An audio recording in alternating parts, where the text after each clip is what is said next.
Good afternoon. Welcome to this hybrid press conference. We have the great honor and the great pleasure to have with us again Mr. Martin Griffiths, that all of you have already met in his various capacities, particularly when he was Special Envoy on Yemen. Now, as you know, Mr. Griffiths is our Under-Secretary General for Humanitarian Issues, for Humanitarian Affairs, and Emergency Relief Coordinator. And he is coming back from a mission to Ethiopia, and he would like to give you some introductory remarks about his mission, and then we will take a few questions. Please remember when you ask your questions to introduce yourself, and just for the housekeeping, we only have a half an hour, so let's start immediately. Mr. Griffiths. Thanks very much.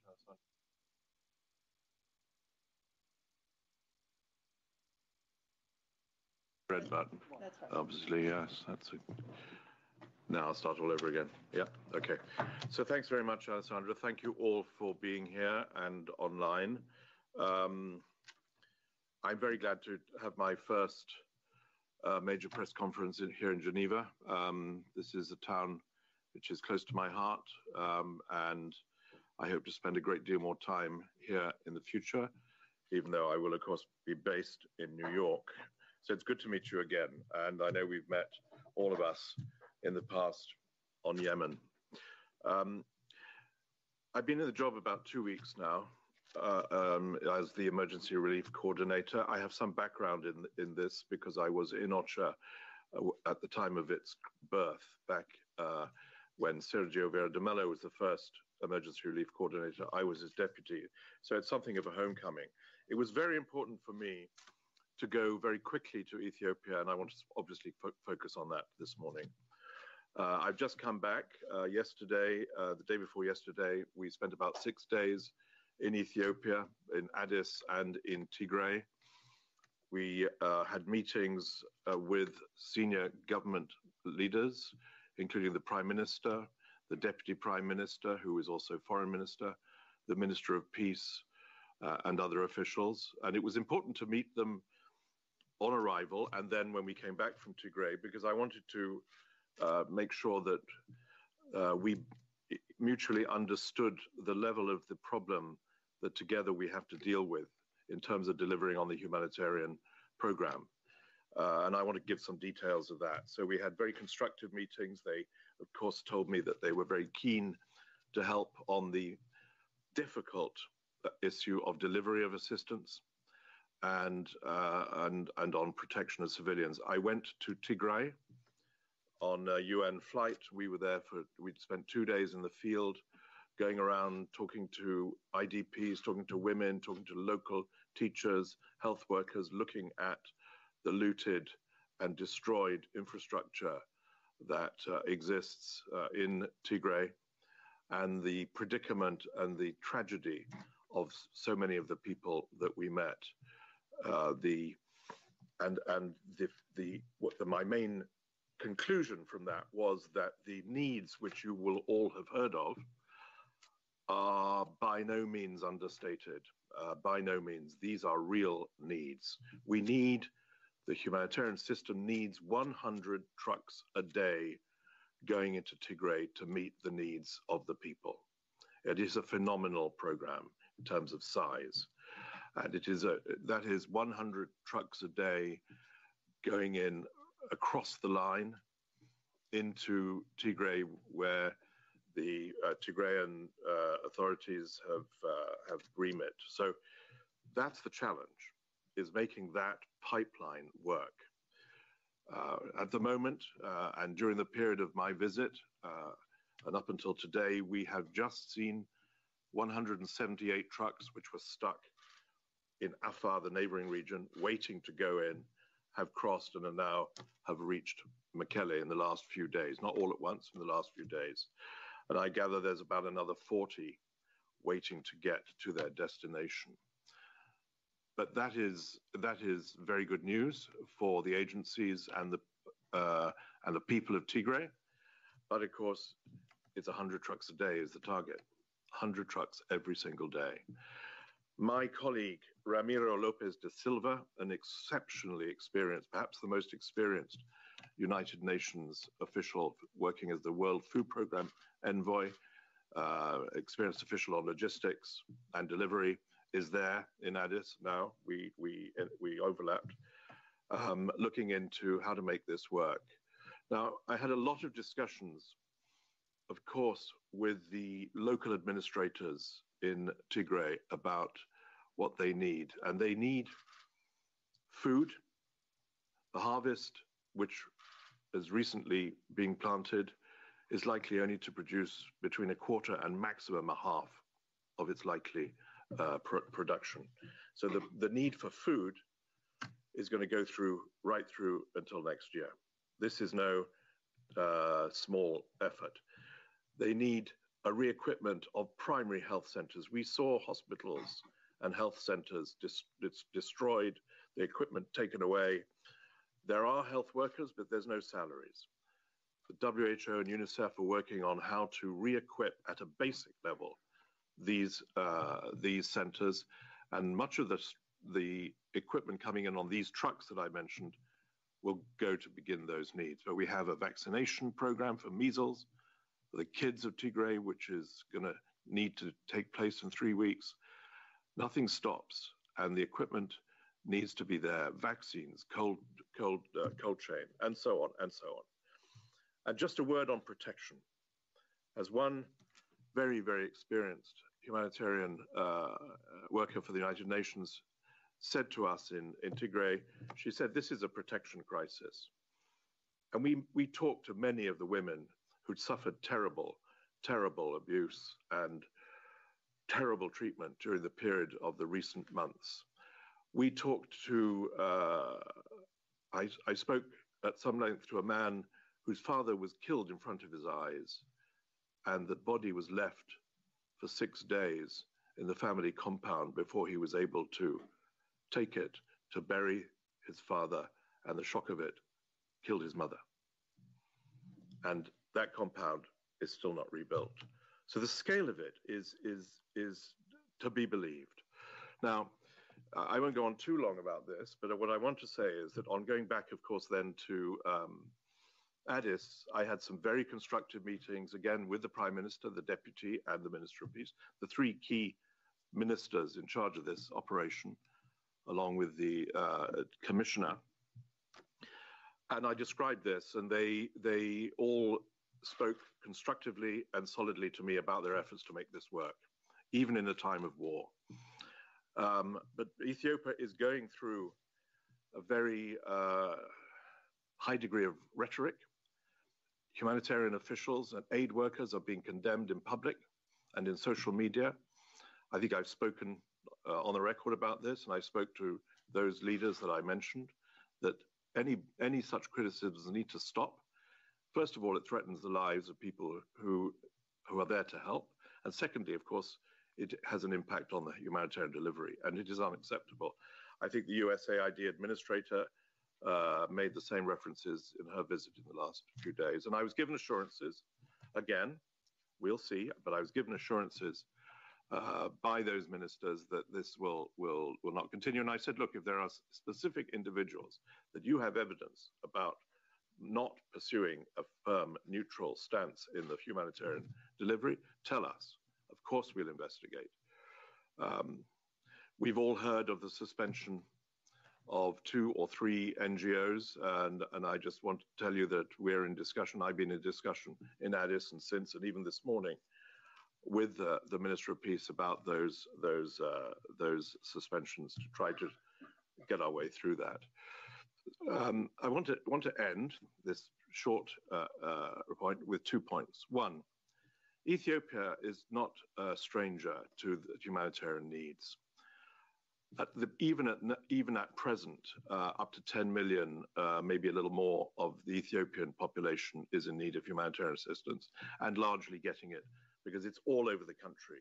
One of the messages I wanted to make clear was that the United Nations and other agencies are serving the people of Ethiopia and not only the people of Tigray, and have been for a very long time. I had a very constructive in conversation with both the presidents of Amhara region and the president of the Somali region in the last few days to make sure we can serve their people where their displacement happens. About 100,000 extra people have been displaced in Amhara as a result of the war, as a result of the conflict. And that leads to my second point, and my last point, which is this. This war has to stop. This war has to end. We will, all of us, continue to try to make sure that those 100 trucks a day reach Mekelle, reach the beneficiaries. We will do everything we can to help the people affected in Amhara and Afar while continuing the work in other parts of Ethiopia. But there is no doubt at all that the war has to stop, and a humanitarian ceasefire is a glaring necessity in these circumstances. And this means that offensive military action needs to stop. I expect forces should withdraw, but at the very least, offensive action needs to stop and a humanitarian ceasefire needs to be brought into being. And I welcomed the Prime Minister's declaration of some weeks ago of a unilateral ceasefire. We need to build on that, make it reciprocal, and give people of Tigray and their neighbors now half a chance of survival in these next months of desperate need. Thank you very much. Thank you. Thank you very much, Mr. Griffiths. And I have already quite a few questions listed, but I'd like to start with the room. Christian Ulrich, our German. Go ahead. Yeah. Introduce yourself, Christian. Thank you, Mr. Griffith, Christiane, German press agency here. You were talking about the trucks that are stuck. Can you explain a little bit more what the setting there is? Who obstructs the humanitarian aid getting to the recipients? And who are you talking to unblock these? Thank you. Should I answer directly? Please, okay. Well, the general point I'd make, and I didn't visit those Samara, that part of Afar, so I can't give you a sort of first-hand account of what the scene. But the first point is these are trucks that need to cross the line. Now, you go anywhere in the world, and anywhere in the world where humanitarian assistance is crossing a line of conflict, it's going to be problematic.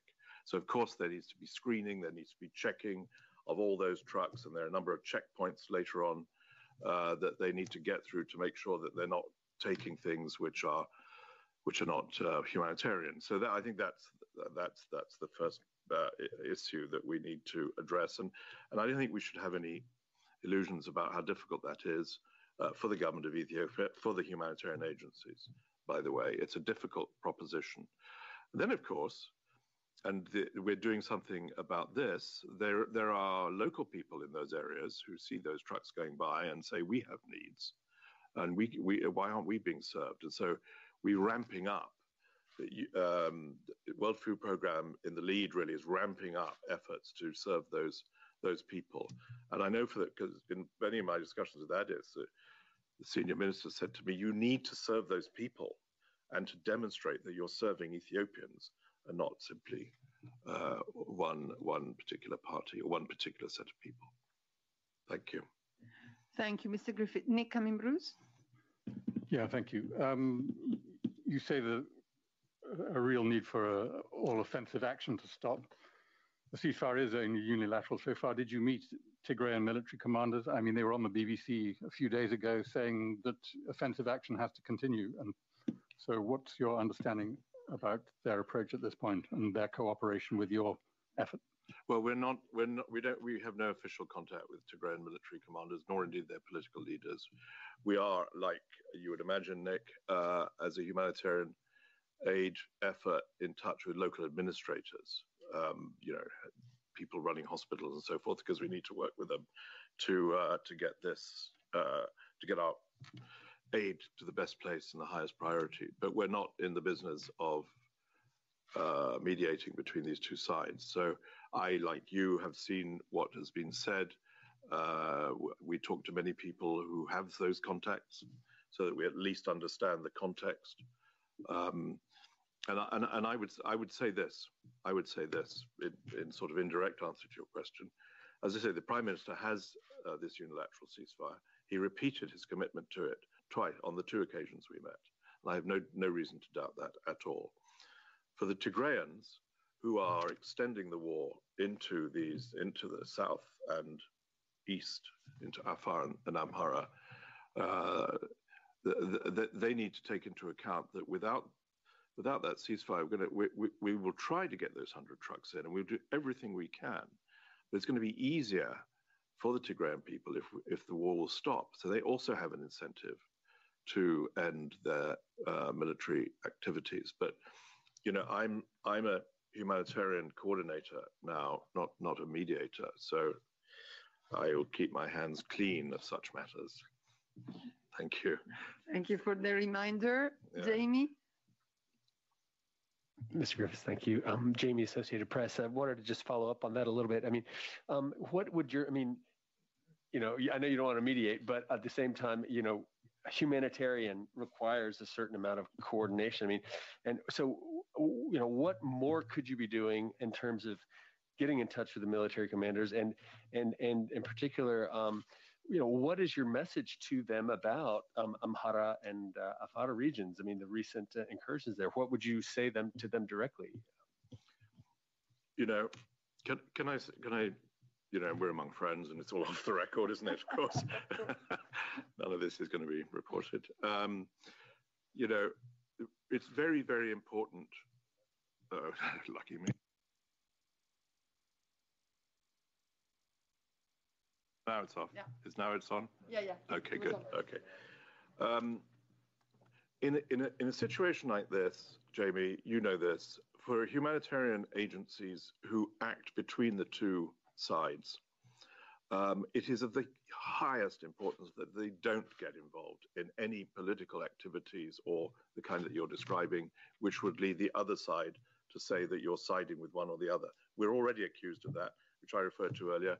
We're already accused of aid workers, feeding the Tigrayan machine. I was on a UN flight to Mekelle, and I was searched in great detail on one leg of that flight. And in fact, my earphones were taken away because it was thought they would be somehow helping the Tigrayan struggle.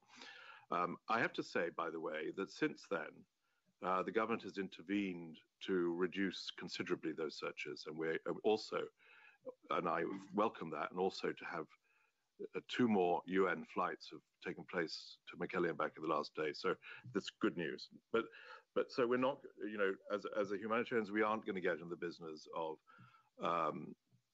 seeing where the military of the other side are willing to go. There are lots of other people who can do that, probably much better than we can. But you asked the question, what do I think? I think it's time to stop the war, and that means not pursue further military ambitions in Amhara.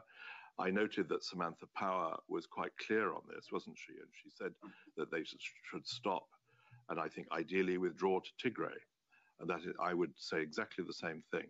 That if you want to, if you want to secure the safety and prosperity and survival of the people of Tigray, the best way to do it, even while the UN agencies and others are trying to do their best, is of course to end the conflict. Now the problem is to stop the conflict, is to freeze it or withdraw forces. Now the problem is, as I know very well as you do, that ceasefires don't happen from one day to the next. Now, this is difficult stuff. A unilateral ceasefire is a good first step, but it needs reciprocity. And it's in the environment of a shooting war, as we all know from elsewhere, it's hard to make that happen. What that means for the humanitarians is that while that is obviously the objective, is let's live with the current circumstances and focus on the 100 trucks, because once the supplies arrive at the moment in Tigray, the access for the agencies in Tigray is relatively good.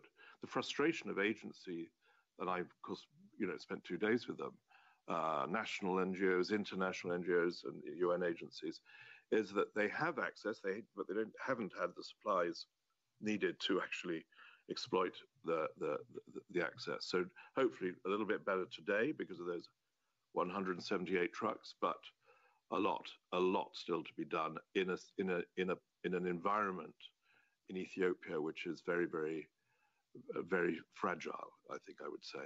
Thank you. Thank you very much, Mr. Griffiths. I have Robin Millard from AFP. Robin. It's on the platform, yes, you have to.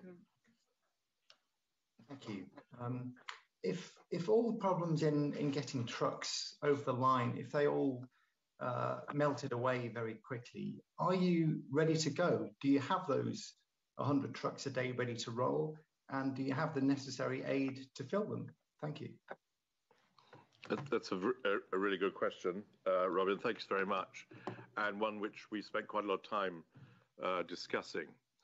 In other words, the question is, if the gate opens, will you be able to do the job you're supposed to do? And it's a very good question. And I would answer it this way. The quick answer is yes. We are ready to do it. The World Food Programme, which leads the humanitarian efforts on logistics, has the trucks and the supplies ready, and assure me that the pipeline can keep flowing if it's allowed to. There were questions in the past, I think, and discussions about whether the humanitarian agencies had ramped up or scaled up the level of their presence and experienced in people in Tigray.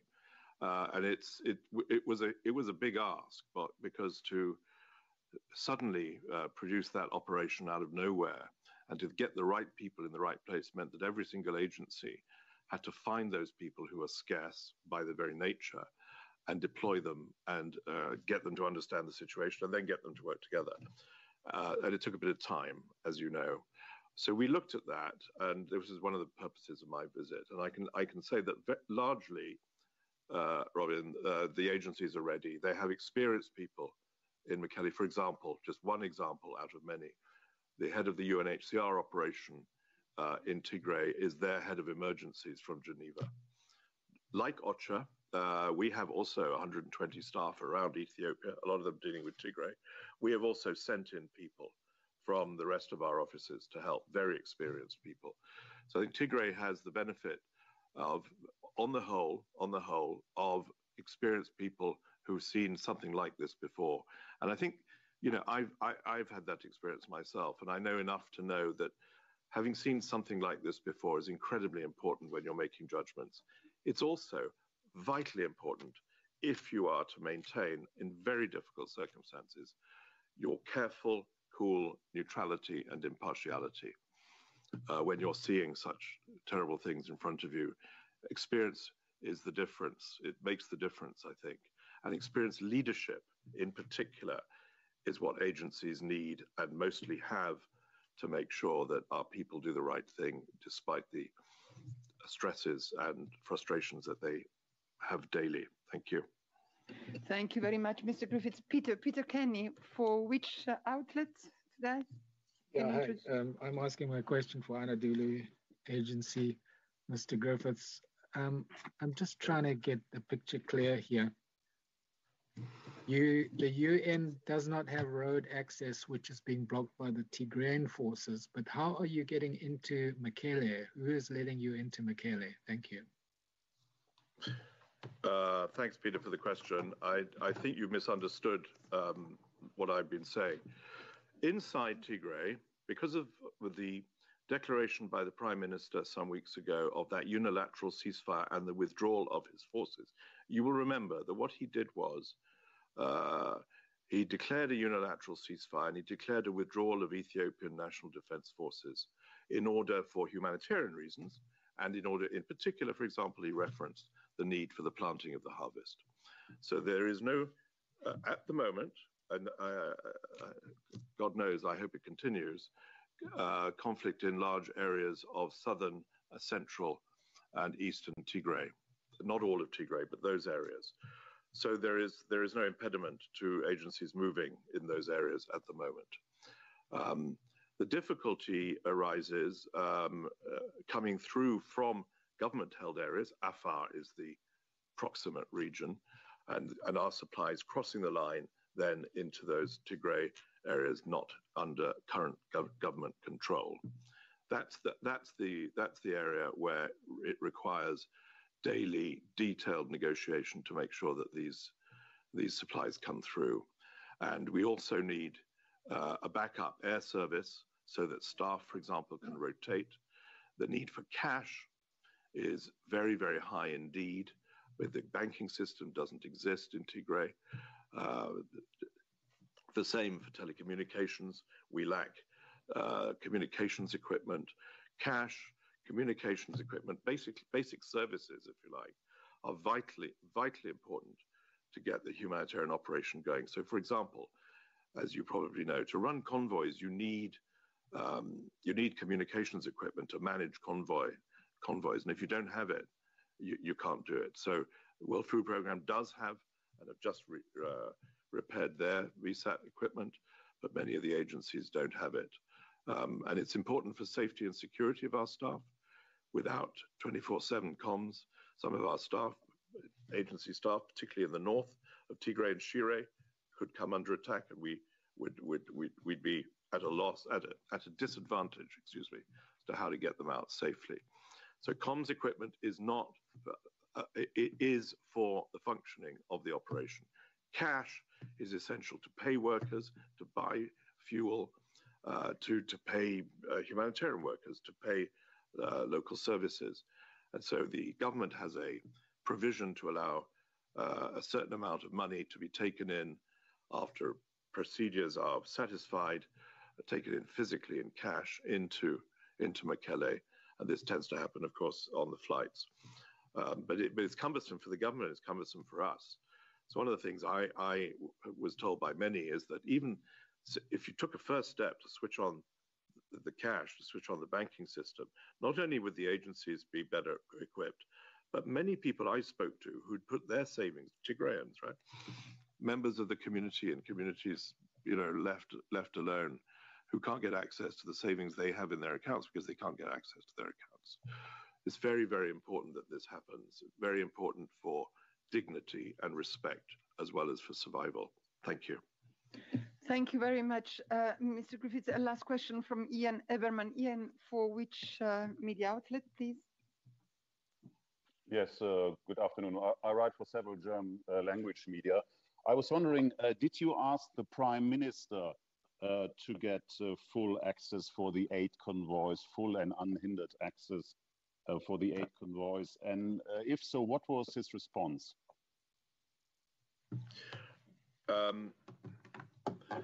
That's a slightly invasive question in terms of my conversations with the Prime Minister. But of course I asked him that. I mean, it was one of the first things we talked about was access, because it's the presented problem for us. And the Prime Minister, as you know, is very much the leader of the government of Ethiopia, very much the inspiration, I think, of that government, the leader who has just gone through a successful election for his Prosperity Party. He is the person you need to talk to if you want things of this magnitude and of this sensitivity done. And certainly on one occasion, without going into details, in our discussions about this issue, in which of course he said yes, he is absolutely committed to making this work. Because I was saying to him, I think this is very difficult to make it work, and he said, it will happen, we will make it work. And indeed, he traveled out of town during my visit, apparently, to intervene to secure routes. Now, I'm not privy to what happens to after I've left the room and comments have been made, but I've learnt from many, many years of diplomacy and mediation is that what you do is you take people at their word. And I was very pleased with what I heard on that count. We've seen some improvement in the last days. The challenge is going to be making it reliable, because a humanitarian program depends, its beneficiaries depend on when the next one is going to come. When is the next food delivery going to happen? When is the next delivery of medicines going to happen? They need to know a sense of throughput and purpose. It's not a one-off. You give them food today and you say, I don't know when we'll be back. It's like for all of us, it's impossible to deal with that. So reliability, dependability of that land route through into Tigray is the highest priority for us. And I know that my colleague Ramiro is working on it day and night now in Addis, and I'm hoping that we will continue to see the improvement that we've all been told will happen. Thank you very much. Thank you very much. And this concludes our press conference right on time. I would like to thank USG Griffiths very, very much for this briefing and wish him all the best for the enormous task in front of him and the humanitarian community in Ethiopia. Thank you very much for all of you for being here with us today. Bon appétit. Thanks a lot.